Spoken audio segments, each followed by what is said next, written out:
Welcome to the No Limits Podcast, where limits do not exist, where you can create cash flow, equity, and real freedom with the power of real estate.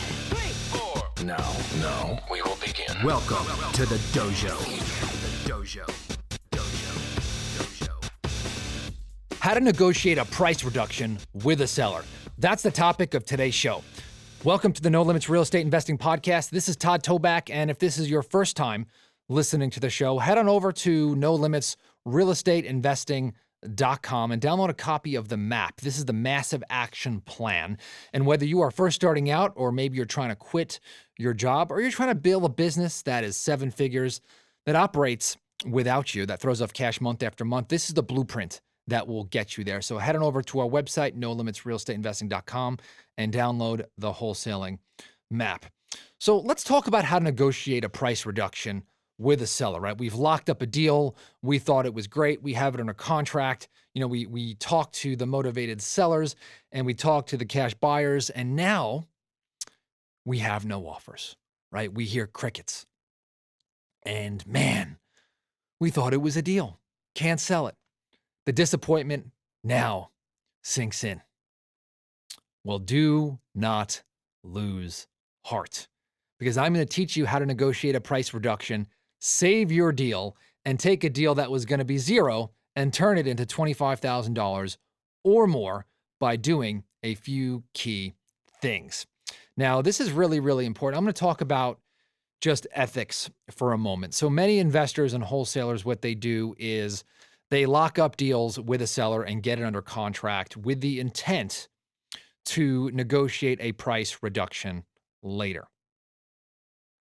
And I can tell you that that's not the way that I recommend doing business. If you need a price reduction because number one is that you misjudged the property and now you need a reduction to make a profit, I think that is great. And I think that you should do that. Number two is that if you get an inspection on a property and something pops up that you didn't know about or the seller didn't know about, okay, that's also a reason to negotiate a reduction.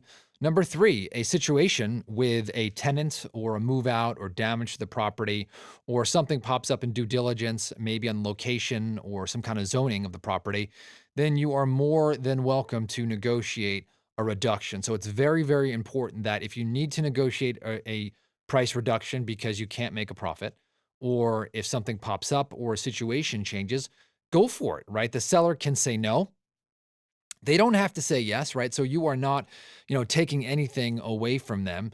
But I do not recommend this as a business model, basically locking properties up, right, with the intention of just negotiating a price reduction for the heck of it, right? That's how you really get a bad reputation online and really burn bridges, right? You want people to do business with you and refer out. So very, very, very important that you use this only when necessary, right? And that includes, by the way, you negotiating a bad deal for yourself.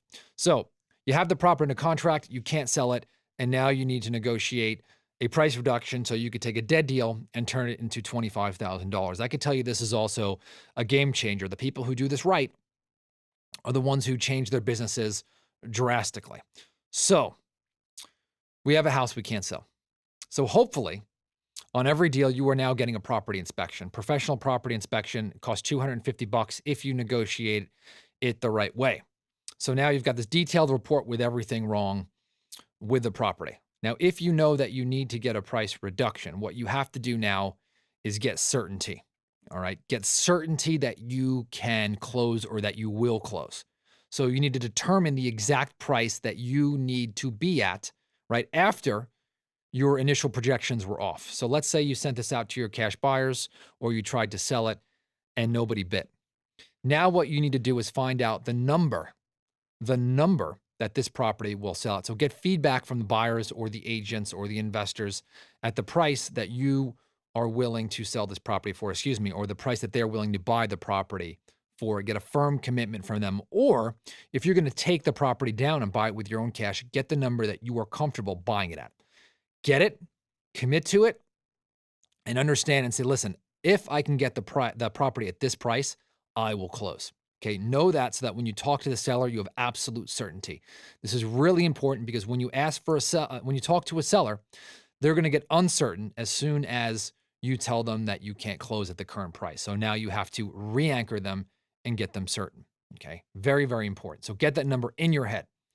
Next, call the seller and say, hey, you have a copy of the inspection report that you have to email it to them. Or if you have their email address, just email it to them and say, hey, can you take a look at this? Okay, and let's chat in the morning. Let them look at it and then let that sit in overnight, right? You want them thinking and worrying about what they see in the inspection report. This is very, very important. You want to let it marinate overnight. Okay, let it simmer. All kinds of emotions are going through their head. All right, tell the seller that you want to meet with them in person. Okay, now, if you are doing business virtually and you can't do this, yes, this can be done over the phone. So then what I would do is meet with the seller virtually and tell them that you cannot close at the number that you originally negotiated because of XYZ. Maybe that you cannot sell it for a profit, that you thought the numbers were there. 2, that you've been marketing it and that basically the buyer feedback tells you that you are too high. Or 3, the inspection report showed XYZ. Or 4, this particular situation has changed with a tenant or something has popped up, right? Or you discovered XYZ. And these are real things, right? So use that inspection report or the due diligence and then tell them, listen, if you want to cancel right now, that is totally fine. Here's a cancellation form. Or if you want to close, I can close in 5 days at this new price. Which one do you want to choose? And then just shut up. Okay, so give them both the options. Say, I assume that you want to cancel, so here's the cancellation. But if you want to close, I can close in 5 days at this new price. Done deal, no inspections. We can get this done. Title company is ready to go. This is the new price, right? So have them choose A or B. Now, one of 2 things is going to happen, or one of 3. Either 1, they're going to say, no way, no how, get out of my house. 2, they're going to say, I don't know, I'm going to have to think about it. And 3, they're going to sign the reduction. So hopefully, they're going to go with number 3 and sign that reduction. So about 30 to 40% of the people are just going to sign the reduction and say fine and get the deal done. You're going to have another 30, 40% say no way, go to hell, get out of my house. Okay. And then you're going to have 30% say they want to think about it. All right. So let's focus on the number 1. People say no way, no how. Okay. What you want to do here is use a technique called the give up. Say, I totally understand. Here's what I'm going to do. I'm going to sign the cancellation here, right? And escrow or title, they may contact you to sign some paperwork, but because we're not that far along in the process, this is probably all we need. So we'll sign this and that's it. Then what you want to do is immediately build rapport with the seller, right? Make a friend, relieve all the tension, sign the cancellation, and basically give up on the deal and just make a friend, right? And if they are angry or whatever it is, just diffuse that, right? And just make a friend and just let it go and just take everything off the table and say, hey, I could refer you to some agents, and you can sell this retail and just give them every resource that you have. Now, as you're walking out the door and say, hey, look, I'm really sorry, that we couldn't do business, but I am just curious, is there any number that would have worked, right? And so you gave up, right? And you're just kind of having this casual conversation. They may give you a number that is between the number that you gave them and a price that you're willing to accept. So you may negotiate that price going out the door after you said, we're going to cancel. You signed the cancellation agreement, you built rapport, you took out the tension, and then you casually said, is there a number that works? Very, very important. So use the give up in there. Then you have that 20 or 30% that says, I've got to think about it. Okay. And so what you want to do is let them think about it. And then you want to follow up with them every couple of days. What you have to do then is give them certainty that you're going to close. And so if you leave that, set a time and a date to speak next, give them certainty and send them an email confirming what you spoke about. And then they may agree to the price reduction later. Here's what I can tell you is that when I do these price reductions, number 1 is that you always want to get that physical inspection done. Number 2, you want to get certainty on the price that you can close at. Number 3, you want to now convey that certainty to the buyer at the new price. 4 is that if they say no, right, understand that this may be just the beginning of the negotiation. So use the give up and then try to get a number out of them. Now, even if they say no and you leave that house, the deal is never dead, right? We call those zombie deals. So continue to follow up with those. If the seller agrees to a reduction on the spot, get it signed and take it to close as fast as humanly possible. And if they say they need to think about it, keep that line tight, okay? Give them certainty and get the deal signed.